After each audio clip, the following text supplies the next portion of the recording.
Hey guys, what's up? Today I'm gonna show you what I consider to be the absolute worst 5 JRPGs released on the PlayStation 2. Could have easily been a top 10, but nah, top 5 will suffice. Let's begin! Number 5, Breath of Fire Dragon Quarter. I've lost count on how many times I've criticized this game. It shouldn't really be a surprise that I decided to include it.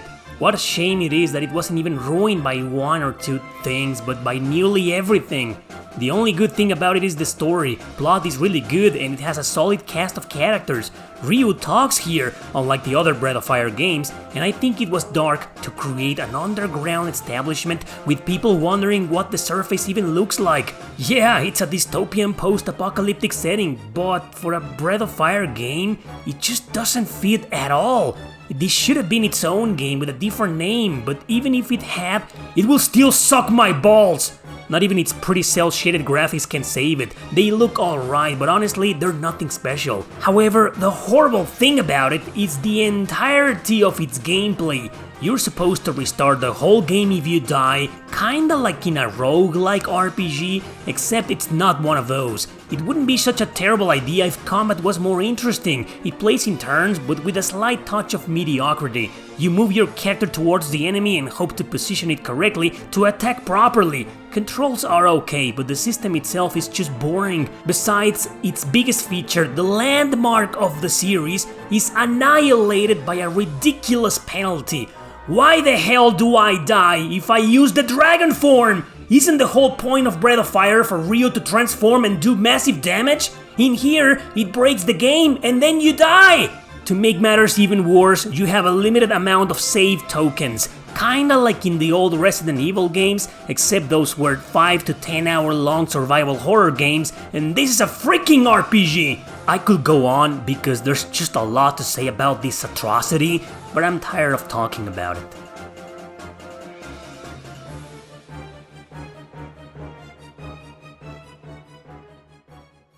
Number 4, King's Field 4. King's Field 4 is one of the most boring RPGs ever created. I dare say the same goes for the rest of the series all the way back to PS1. The game's once again a first-person dungeon crawler with slow gameplay, sluggish controls, dark visuals, unappealing graphics, and barely any story to keep you immersed. There's a reason why this grunt killed the franchise, but I'd like to say it was never even decent to begin with. They all suck, no exceptions whatsoever. Behold, the lamest combat controls in the history of first-person RPGs. Wow, that was very exciting, isn't it? I bet you're now dying to play this ungodly masterpiece, allegedly grandfather of the overrated Souls series. Was this game planned to be a slow-motion adventure to appreciate the technicalities of its awesomeness? If it was faster, you would miss every juicy detail of its relentless innovation, am I correct? Is it perhaps too intellectual for a dumbass plebeian like me to appreciate? Do me a favor and use the soundtrack to fall asleep. It helps, believe me. The cure for insomnia, here! The internet seems to love this game just because it was developed by From Software. Previously it met with mixed to negative reviews when nobody gave a rat's ass about the company. Now that your Uncle Miyazaki led it to mainstream popularity, everyone seems to respect it. Well, notify your brainwashed army of zombies, grab your pitchforks and raid my comment section with delicious insults that I'll never read, cause I still think King's Field is garbage personified. Junk like this makes Fallout 76 look like a masterpiece.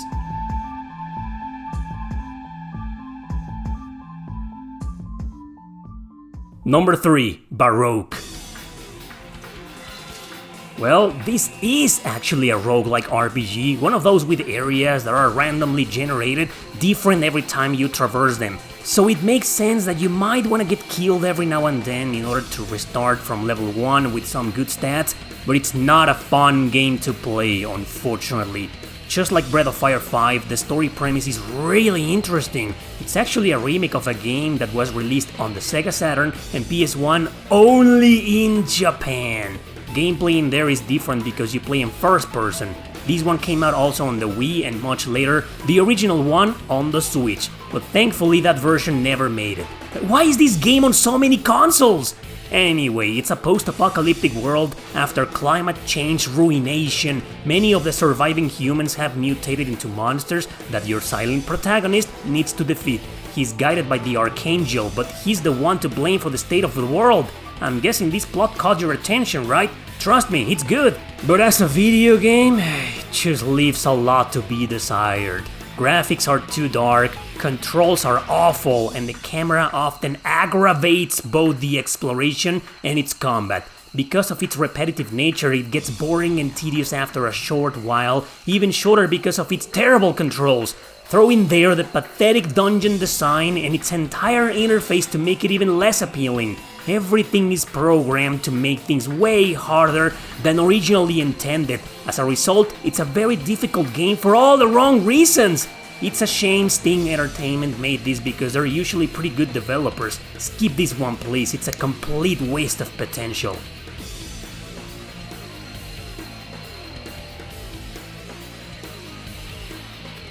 Number 2. Eternal Quest. Now, let me start by clarifying that I have nothing against roguelike RPGs. Sure, I'm not a fan of the genre, but I've actually played some that I really liked, such as Shiren the Wanderer or Chocobo's Dungeon. I swear it's just a coincidence that there's 2 really bad ones here, and another one with small elements. Anyway, apparently your character is a traveler, the chosen champion to fight off a village infested by malice. Of course it's flooded with demons you need to defeat. Its original name in Japan was The Dungeon RPG, Shinobu whatever.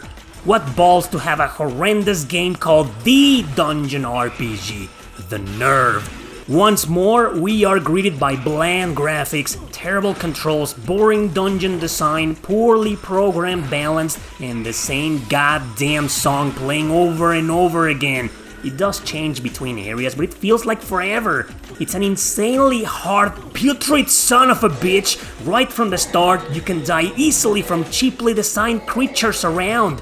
Controls suck like I mentioned, so you often miss by attacking air when it wasn't even your fault. So arm my sorry ass with status effects galore. To rub salt in the wound, the graphics look pathetic, way below average despite trying to be colorful at times. I mean, it came out in 2004 for fuck's sake. Its entire interface makes the console look weaker than ever. Be thankful this fucking barbarity never left Europe and Japan. I feel sorry for everyone who actually spent money on it. This game is an insult to the PlayStation 2.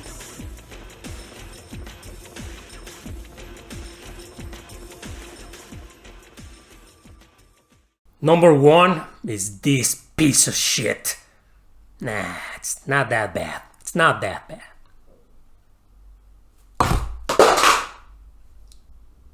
Number 1, Ephemeral Fantasia. The shit king of the list is this little piece of garbage developed by Konami. Mouse, yeah, that's your character's name, is a troubadour that is summoned to a lonely island to compose a song for a wedding. Problem is, the island is stuck on a mysterious time loop, reversing everything every 5 days. Well, the premise isn't that bad to be honest, and the fan service here is perhaps the only enjoyable thing the game has. It was originally going to be released on the Dreamcast, but since the console was about to fail, Konami launched it on the very first year of the PlayStation 2. Europe and North America were puked in the face a year later with its ungracious arrival.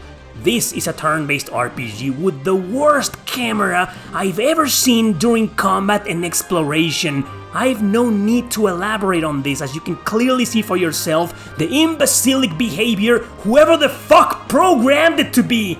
I can't believe someone actually thought this was a good idea. No battle system doesn't stand out one bit since it's average, so even without the deranged camera, it will still kinda suck. One of my biggest problems, however, was the exploration.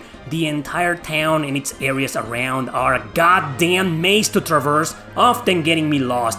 And of course, lost outside of town means a savage, merciless, and wicked amount of random encounters. I hate combat in this trash, so obviously it hurts my fucking brain and soul to get lost, only to be gangbanged by random battles. I honestly believe Konami wanted to troll players with this game. It's terrible and there's no technical enjoyment whatsoever from playing it. My eyes were sore after the first few hours. Kiss my motherfucking Mexican ass, Konami! And I hope the troglodytes who designed this inhuman monstrosity get crushed by a giant pachinko machine based on time and fucking eternity!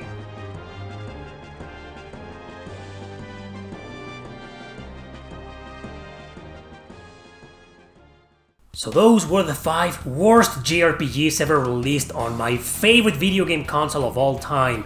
Like I said at the beginning, it could have easily been a top 10, but I don't want to offend my beloved PlayStation 2. I don't want to give it any reason whatsoever to cancel me. Anyway, thanks for watching, don't forget to subscribe and share this video with your friends. See you next time!